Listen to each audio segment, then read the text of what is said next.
let's sing the ABCs. We're gonna sing this 2 times, so join in at home with me while we sing it slow the first time, and then once we get our confidence up, we're gonna sing it fast. You guys ready? A, B, C, D, E, F, G, H, I, J, K, L, M, N, O, P, Q, R, S, T, U, V, W, X, Y, and Z. Now I know my ABCs. Next time, won't you sing with me? How'd you guys do? Did you get them all in there? You ready to sing it fast? Let's go.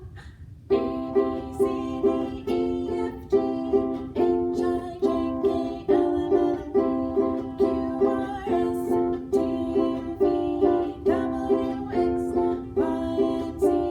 Now I know my ABCs. Next time, won't you sing with me?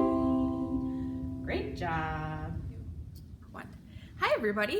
This week we're learning about the letter F. Let's take a look. We've got a capital letter F and a lowercase letter f. Can you draw it with me? Ready? We're going to start at the top and go down to the bottom. Then you're going to take your finger and you're going to go back up to the top and draw a line this way. And then you're going to go to the middle and draw a line that way. Let's try it one more time. Ready? Down, back to the top, a line across, and a line across. For the letter F. Our American Sign Language letter F is going to look like this. You see? It's kind of like you're doing the OK sign. Remember a few weeks ago we did the letter D, and that was like this, and this is how you do F. This week our show is about all of our favorite things, so I'm going to show you the sign for favorite. You're going to take your middle finger and you're going to bend it, and you're going to tap it on your chin. Favorite. Good job. All right, let's check and see what's on the back of our card. We've got a fox. What else starts with the letter F? How about fish and friends and family? Good job, everybody.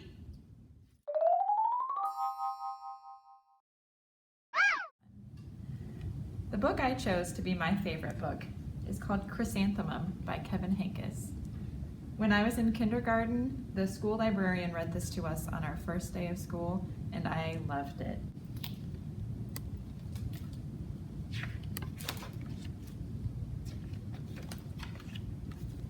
The day she was born was the happiest day in her parents' lives. She's perfect, said her mother. Absolutely, said her father. And she was. She was absolutely perfect. Her name must be everything she is, said her mother. Her name must be absolutely perfect, said her father. And it was. Chrysanthemum. Her parents named her Chrysanthemum.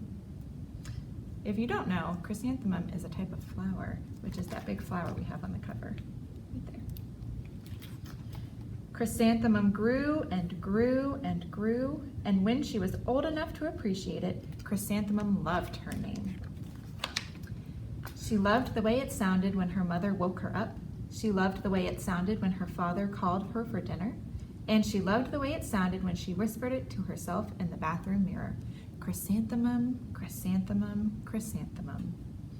Chrysanthemum loved the way her name looked when it was written with ink on an envelope. She loved the way it looked when it was written with icing on her birthday cake. You see? And she loved the way it looked when she wrote it herself with her fat orange crayon. That would be a hard name to spell, wouldn't it? Chrysanthemum, chrysanthemum, chrysanthemum. Chrysanthemum thought her name was absolutely perfect. And then she started school. Look how happy she is. On her first day, Chrysanthemum wore her sunniest dress and her brightest smile. She ran all the way. Hooray, said Chrysanthemum, school! But when Mrs. Chud took roll call, everyone giggled upon hearing Chrysanthemum's name.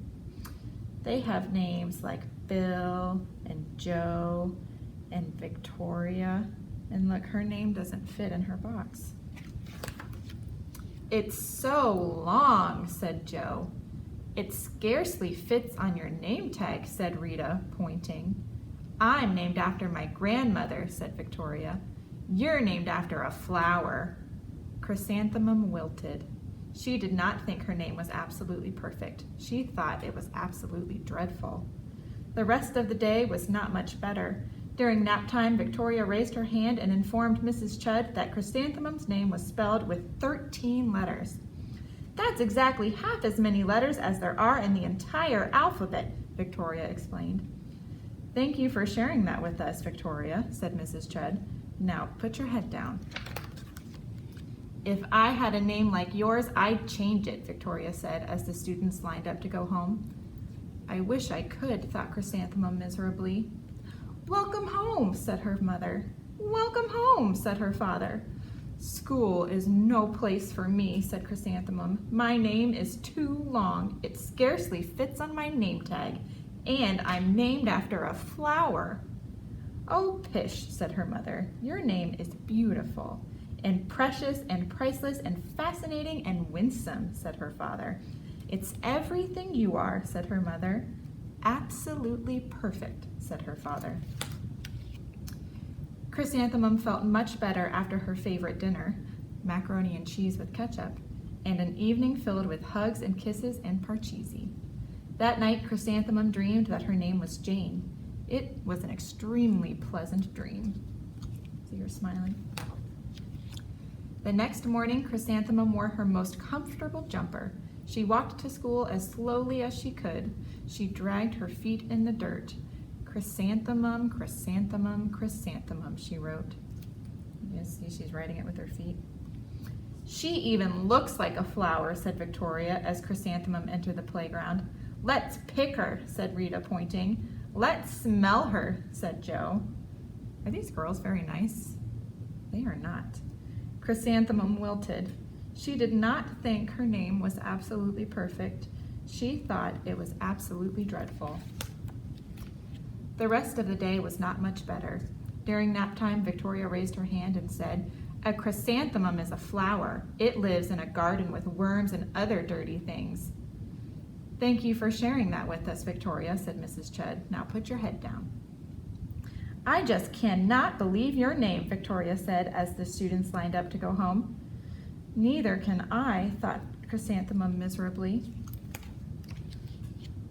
Welcome home, said her mother. Welcome home, said her father. School is no place for me, said Chrysanthemum. They said I even look like a flower. They pretended to pick me and smell me. Oh, pish, said her mother. They're just jealous.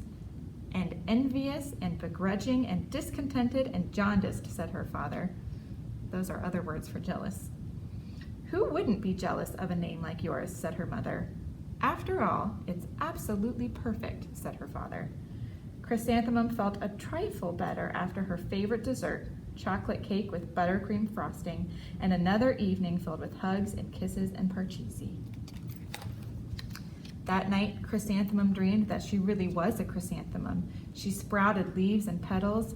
Victoria picked her and plucked the leaves and petals one by one until there was nothing left but a scrawny stem.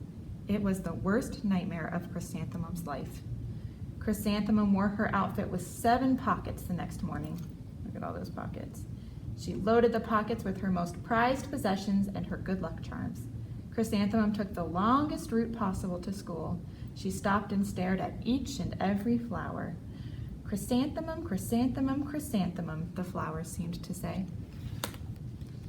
That morning, the students were introduced to Mrs. Twinkle, the music teacher. Her voice was like something out of a dream, as was everything else about her. The students were speechless. They thought Mrs. Twinkle was an indescribable wonder. They went out of their way to make a nice impression. Mrs. Twinkle led the students in scales. Then she assigned roles for the class musicale. Victoria was chosen as the dainty fairy queen. Rita was chosen as the spiffy butterfly princess. Joe was chosen as the all-important pixie messenger. And Chrysanthemum was chosen as a daisy. That's another type of flower. Chrysanthemum's a daisy, chrysanthemum's a daisy. Joe, Rita, and Victoria chanted, thinking it was wildly funny. Chrysanthemum wilted.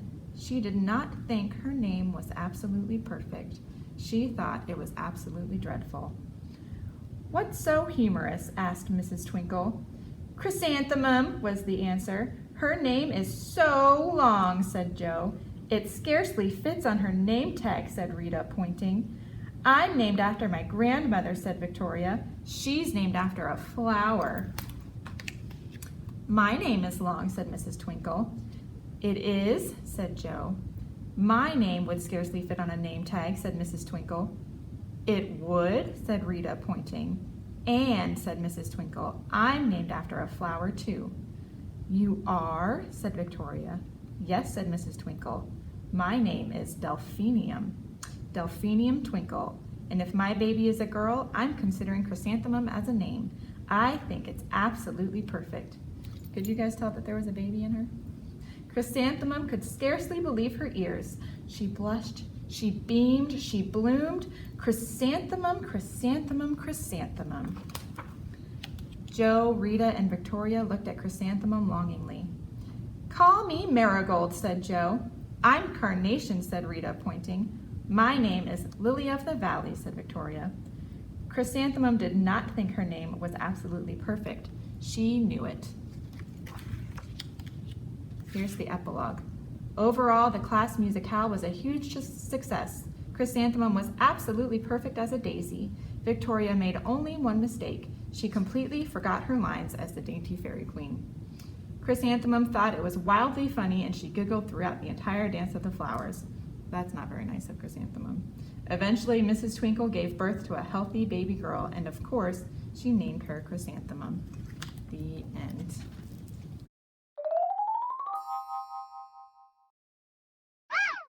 Out of all of the Storytime felt boards and flannels, my favorite one is 5 Clean Squeaky Pigs. So we're going to sing that one today. Can you help me count 5 pigs? We're going to put them up here out of the mud so that they're nice and clean. There's 1, 2, 3, 4, and 5. All right, and during our run, they're gonna jump into the mud and land with a great big thud. We're gonna clap our hands together like that. But for right now, they're all squeaky clean. So let's hold up a 5 and we'll sing the song. 5 pigs so squeaky clean, cleanest you've ever seen. Wanted to go outside and play. Oink, oink. One jumped into the mud, right? Landed with a great big thud. Now there are 4 clean squeaky pigs. All right, we lost one. He's dirty in the mud. Let's hold up another 4.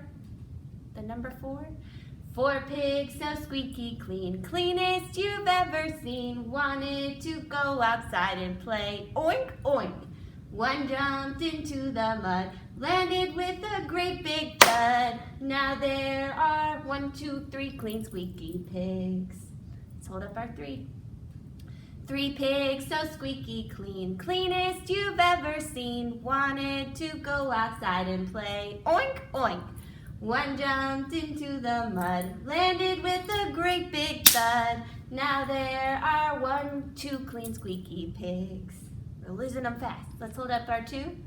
2 pigs so squeaky clean, cleanest you've ever seen. Wanted to go outside and play. Oink, oink. One jumped into the mud, landed with a great big thud. Now there is, how many? 1 clean squeaky pig. All right, last time, hold up your number 1. 1 pig so squeaky clean, cleanest you've ever seen. Wanted to go outside and play. Oink, oink.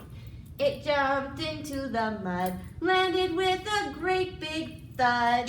Now there are, how many are left? Right, none or 0. 0 clean squeaky pigs. They're all in the mud. And pigs play in the mud to get mud on their skin, kind of like we wear sunscreen. It protects them from the sun, especially on really hot days.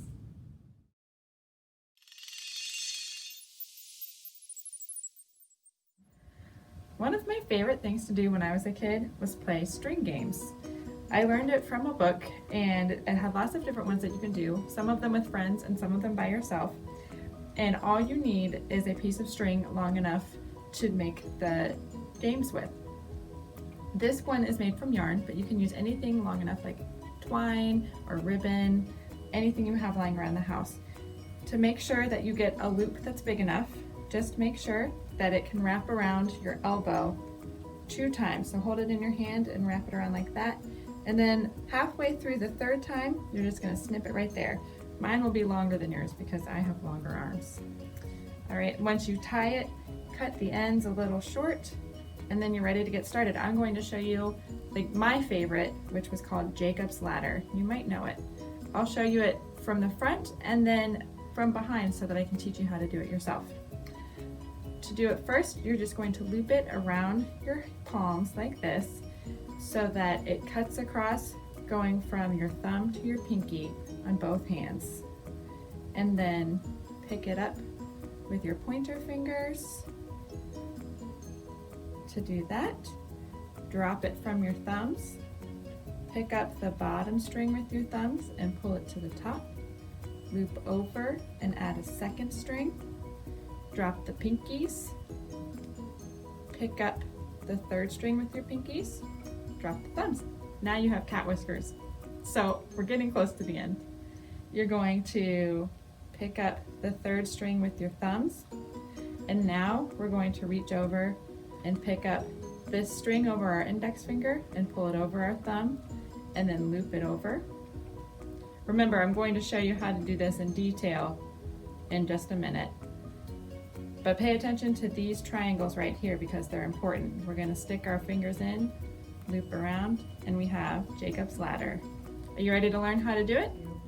So like I said, you want to have the string looped across both palms, going from your thumb to your pinky, right across like this. We're going to reach across with one hand and pick up the loop with our index finger and pull it back across. Then reach across with our 2nd hand and pull the loop across. Make sure when you reach with the 2nd hand, you're picking up between the 2 loops like that. You should have 2 X's in front of you, and we're going to drop the string from our thumb like that, and then reach underneath and pick up the string furthest away from us with our thumb and drag it back towards us like that.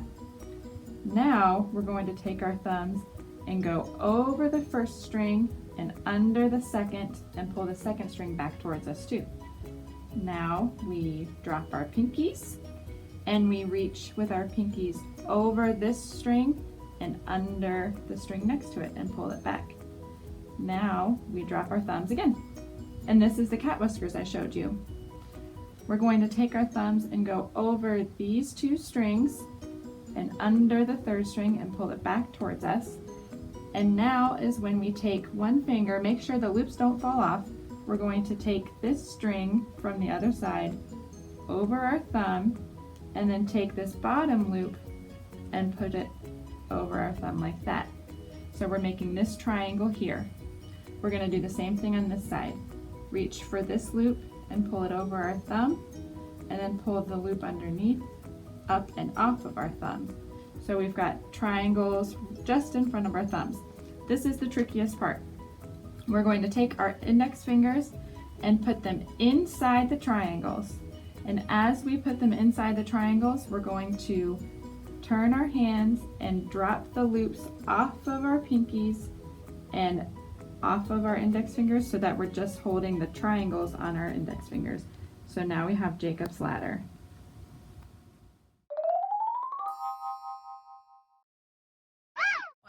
The book I chose as my favorite book is a book that my parents read to my sister and I when we were kids. It's Caps for Sale.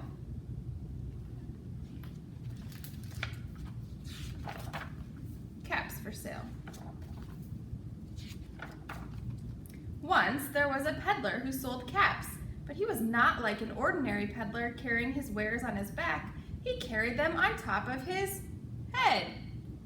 First, he had on his own checked cap, then a bunch of gray caps, then a bunch of brown caps, then a bunch of blue caps, and on the very top, a bunch of red caps. He walked up and down the streets holding himself very straight so as not to upset his caps. As he went along, he called, "Caps, caps for sale, 50 cents a cap." One morning, he couldn't sell any caps. He walked up the street and he walked down the street calling, "Caps, caps for sale, 50 cents a cap." But nobody wanted any caps that morning. Nobody wanted even a red cap. He began to feel very hungry, but he had no money for lunch. "I think I'll go for a walk in the country," said he, and he walked out of town slowly, slowly, so as not to upset his caps. There he is walking, still balancing all of his caps. He walked for a long time until he came to a great big tree. "That's a nice place for a rest," he thought, and he sat down very slowly under the tree and leaned back little by little against the tree trunk so as not to disturb the caps on his head. Then he put up his hand to feel if they were straight. First his own checked cap, then the gray caps, then the brown caps, then the blue caps, then the red caps on the very top. They were all there, so he went to sleep. He slept for a long time. Oh, when he woke up, he was refreshed and rested. Oh, do you see something different? What's missing? But before standing up, he felt with his hand to make sure his caps were in the right place. All he felt was his own checked cap. He looked to the right of him, no caps. He looked to the left of him, no caps. He looked in back of him, no caps. He looked behind the tree, no caps. Then he looked up into the tree. What do you think he saw? Let's find out. On every branch sat a monkey. On every monkey was a gray or a brown or a blue or a red cap. Look at all the monkeys wearing those hats. The peddler looked at the monkeys. The monkeys looked at the peddler. He didn't know what to do.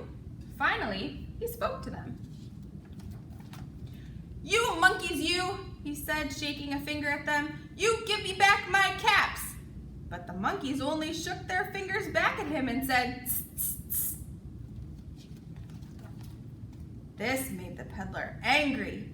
So he shook both hands at them and said, "You monkeys, you, give me back my caps." But the monkeys only shook both of their hands back at him and said, "Tss, tss, tss."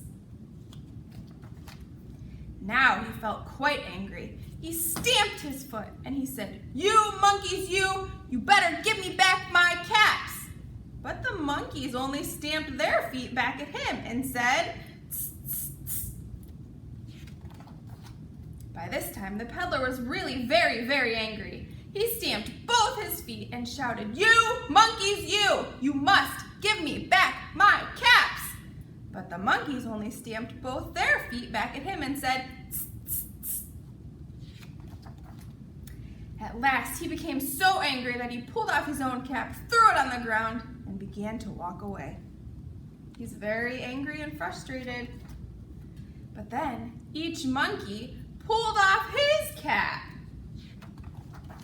And all the gray caps, and all the brown caps, and all the blue caps, and all the red caps came flying down out of the tree.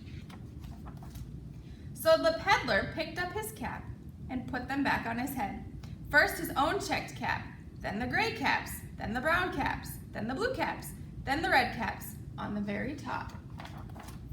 And slowly, slowly, he walked back to town calling, "Caps, caps for sale, 50 cents a cap." The end.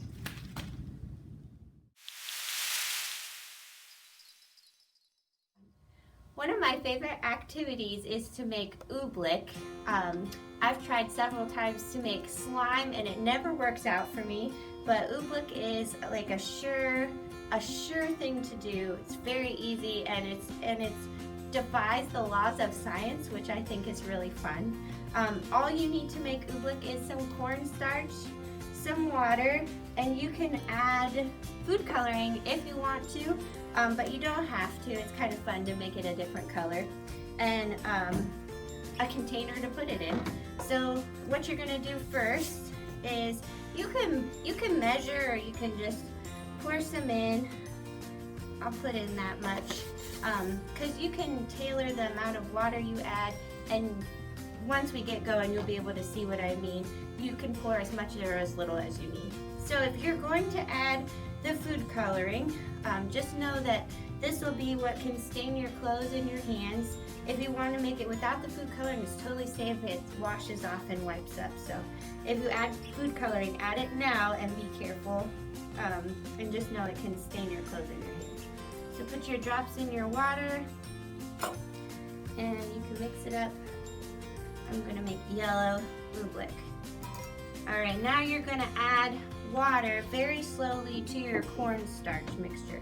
And you can always add more, but you can't take any away. So just add a little bit at first, kind of pour it over top. And then you're gonna you can use your hands at this point, or you can use a spoon. Mix in as much of the cornstarch into the liquid as you can. And you'll start to feel it coming together. It's such a weird substance. See, it just shot out. So when I said it defied the laws of science, it's a solid and a liquid all at the same time. And we'll do a close-up and you can see how that works. This is what mine looks like right now. It's a little mixed in, but we still got a lot of cornstarch, so we're gonna add a little more water and keep mixing. And you can see with my spoon, if you move the oobleck fast, it becomes a solid. It settles in on itself, so it's kind of hard to mix. I might have to switch to my hands. Let's see if we can get the rest of it in the liquid. And then I'll show you how it will melt in your hand.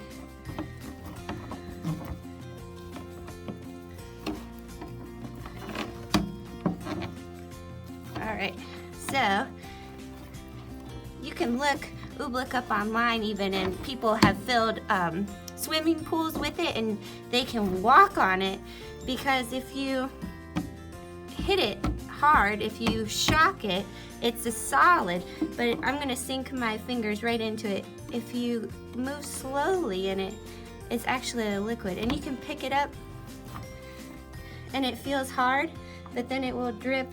It's like it melts right off your hand. This might actually need a little more water, but it also crumbles. See, watch it melt down the side there. It's just the coolest substance, and it's so easy to make. And you don't need, it's very inexpensive too, so give OOBLECK a shot. Experiment with how much water you want to put in and cornstarch. It's never failed me. I'm terrible at making slime, but OOBLECK is super fun. There it goes. My favorite craft is a craft inspired by Eric Carle. The way Eric Carle does the artwork in his picture books is with tissue paper. He takes tissue paper and then paints it and then cuts it up into smaller pieces to make his art. So that's what we're going to do today. To do this, you'll need a piece of tissue paper. It can be colored or white. And then you're going to need some items that you can use to paint. So I have a paper towel tube, a sponge, and a small Dixie cup. I've already dumped out some yellow paint, purple paint, and orange paint on my plate, but you can use whatever you have at home. So then what you're going to do is you're going to dip your brushes, essentially, in the paint, and then you're just going to stamp all over your tissue paper. It doesn't have to be perfect. You can do it however you want. You can mix your colors, and you just want it to be all over your paper.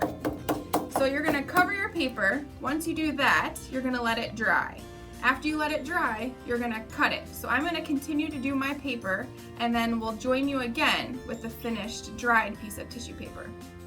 So I finished my tissue paper and I let it dry. So the next step to this process is you're going to use scissors, or you're just going to tear it.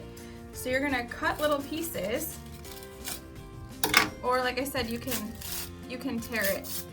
I kind of like to tear mine better because I like the rougher edges, and you'll see in a second why that comes in handy. So you're going to make sure you tear up your whole piece of paper.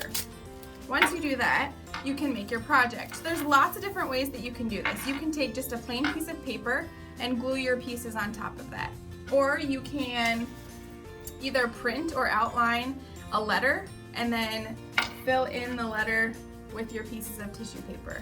What I've done is I took a black piece of paper and I covered the whole piece of paper with my mosaic tissue paper. And then I took another black piece of paper and I cut out a heart and I glued it down on top of all that. And so this is my heart mosaic with tissue paper.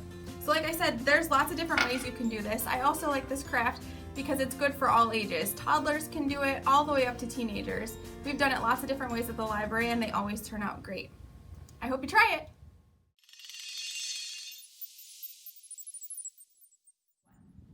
And now it's time to say goodbye with a Kent Free Library favorite, Skinnamarink.